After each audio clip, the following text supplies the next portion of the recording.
Whenever I watch someone do a Pokemon Black or White 2 Nuzlocke, they almost always end it after defeating the champion, considering that they make it there in the first place.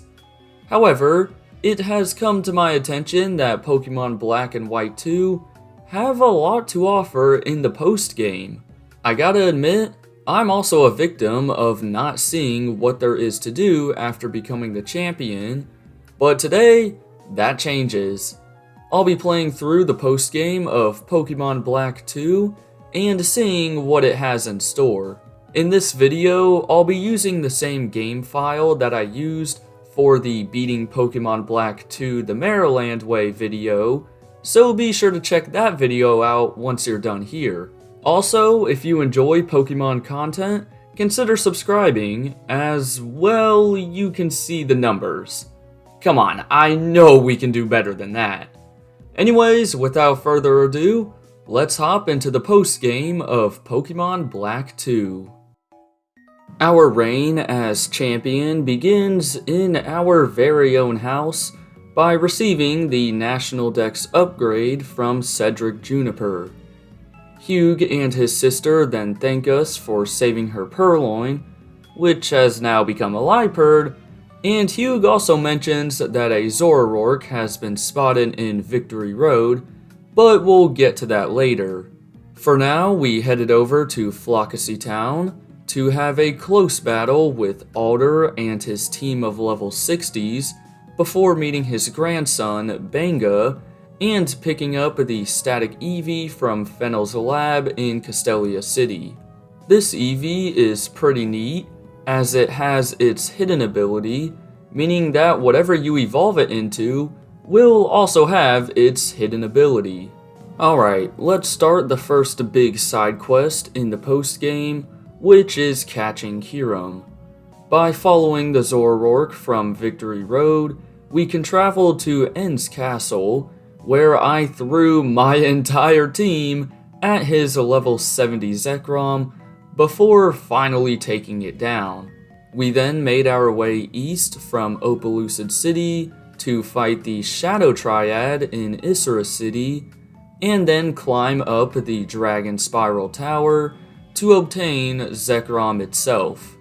The last step was to head back to the Giant Chasm, where Kyurem was waiting to be caught. After doing so, we got the DNA splicers, so we can now fuse Zekrom and Kyurem. Now that we have some legendaries in our possession, I decided to explore the southeastern portion of Unova. Before I could even get off the Sky Arrow Bridge though, I was sent on a goose chase by this man, as I had to give him a fresh water on every bridge in the region. It wasn't too bad, especially since there's a guy towards the middle of the Sky Arrow Bridge that literally sells fresh water, but it probably wasn't worth the 12 Moo Milks that I was rewarded. Next, we had a random encounter in the Pinwheel Forest with Cheren and Gorm of all people. They just blabbered on about some things before Cheren gave me the upgrade for the Porygon that I totally have. Anyways, in Nacrene City, Lenora gave us the choice of choosing the Cover or Plume fossil, and I went with the Cover fossil by the way, before we made the trek to Striaton City, where I teamed up with Cress to take down Silent and Chili in a double battle. You can do this battle once a day, and you can choose whichever one of the three you want to be paired up with, which is pretty cool. I then caught our first non-Gen 5 legendary in Latios, who was flying around the Dream Yard, before going down to Nuvema Town, where I got the Super Rod from Cedric Juniper.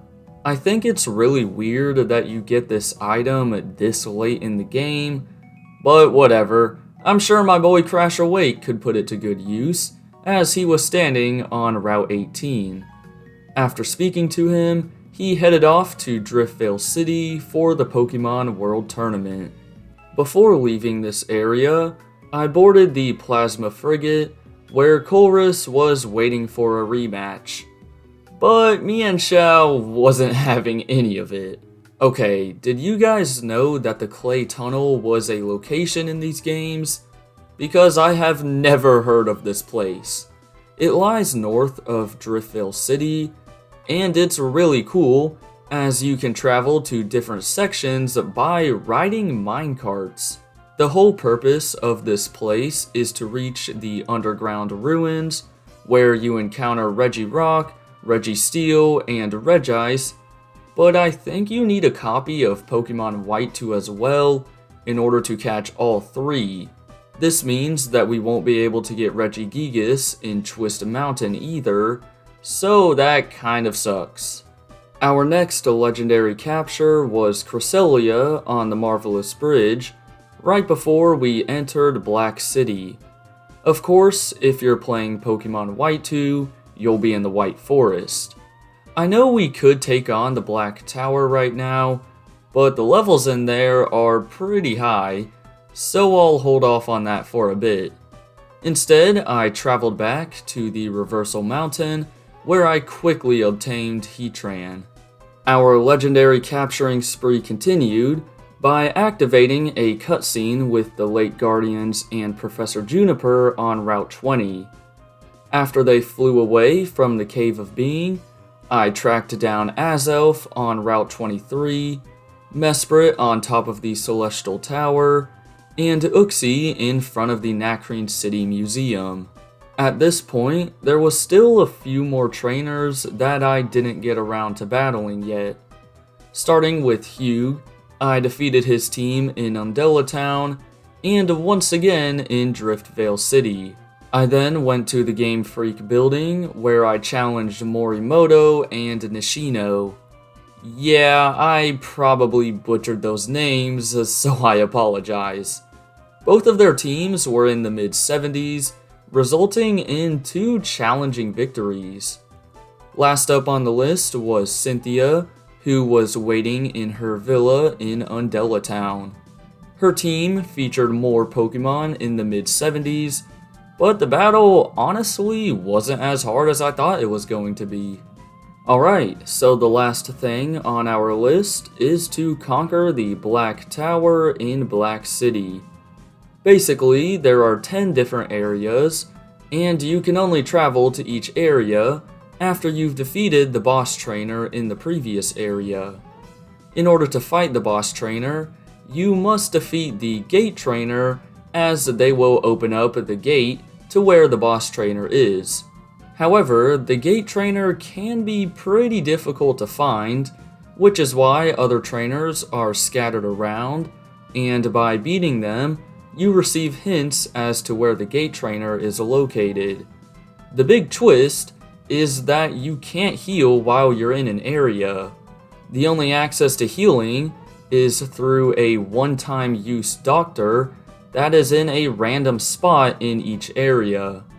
So you have to be pretty strategic with it, as you don't want to battle too many trainers, but you need to battle enough to the point where you can reach the gate trainer. And I know this sounded confusing, but it does make for a pretty fun challenge. Anyways, after a long grind up the tower, we reached the boss trainer of Area 10, who was the one and only Benga. His team consisted of a Latios, Garchomp, and Volcarona, who were all at level 80.